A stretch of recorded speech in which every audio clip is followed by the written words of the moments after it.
Olá, quarto ano, tudo bem? Hoje, em nossa aula de História, iremos fazer uma revisão sobre os capítulos 1 e 2 que aprendemos em nossas aulas.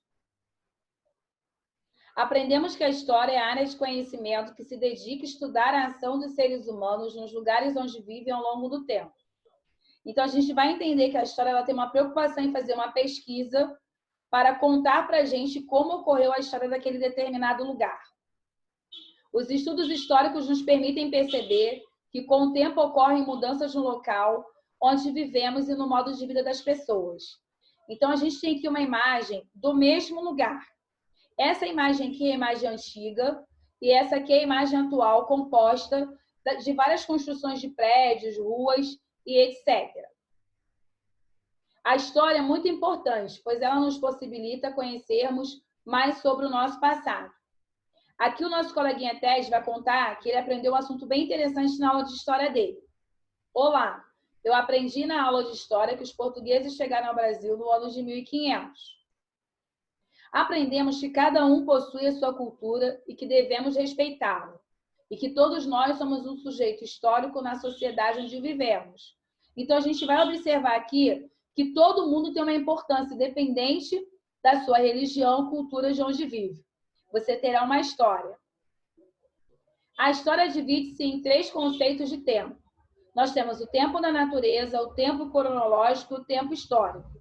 O tempo da natureza está ligado a todos os fenômenos naturais. O tempo cronológico está ligado ao tempo do relógio. E o tempo histórico está ligado à história daquele determinado local. O tempo histórico é caracterizado pelas mudanças e permanências em uma sociedade. Mudanças são elementos que se alteram com o passar do tempo, como a gente viu naquela imagem da cidade do Rio de Janeiro, e também temos o exemplo da construção de prédios novos em um bairro. Permanências são os elementos que permanecem mesmo e sofrem pouca alteração ao longo do tempo. Então, quer dizer, a gente tem um ponto turístico muito legal, que é a estátua do Cristo Redentor. Ela não sofre alterações ao longo do tempo. Aprendemos que a linha do tempo nos ajuda a entender um fato histórico ocorrido de forma cronológica. A linha do tempo ela vai mostrar para a gente a importância de ter ela datada. Porque, por exemplo, nessa aqui a gente está vendo o nascimento de uma criança até a sua vida adulta. As fontes históricas servem para interpretar as diferentes fases da história de algo apresentado. Aqui eu estou mostrando para vocês a evolução da câmera fotográfica, tá? Como ela era antigamente e como ela ficou atualmente. Muitos objetos que eram usados nas casas dos nossos avós, hoje são usados de forma diferente em nossa casa. Que tal você conversar com a sua mãe ou com seu pai sobre isso? Agora nós vamos entrar no capítulo 2, onde nós iremos ver como funciona e como é a vida dos índios. Os índios realizam a percepção do tempo através da observação da natureza. Então, a vida deles é gerada e realizada em função da natureza, tá? Na época das secas, na época das chuvas e assim por diante. Os índios observam as constelações para organizar as suas atividades. O que a gente vai ver aqui? Os índios têm uma preocupação em observar no céu tudo o que está acontecendo através das constelações. Dali eles vão ter uma ideia de como eles vão organizar a sua vida no dia a dia. O calendário indígena serve para medir a passagem do tempo.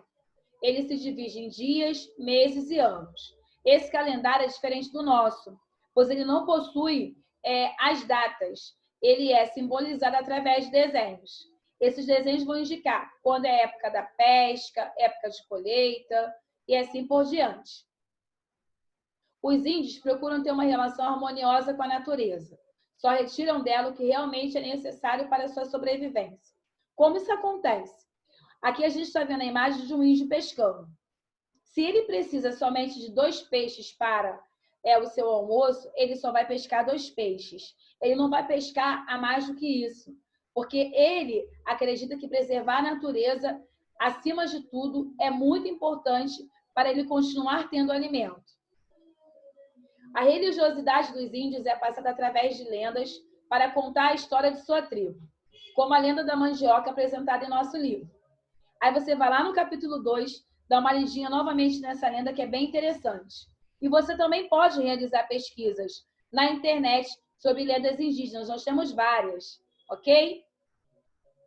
Os índios moram juntos em um lugar chamado aldeia, e cada tribo constrói a sua moradia de um modo particular.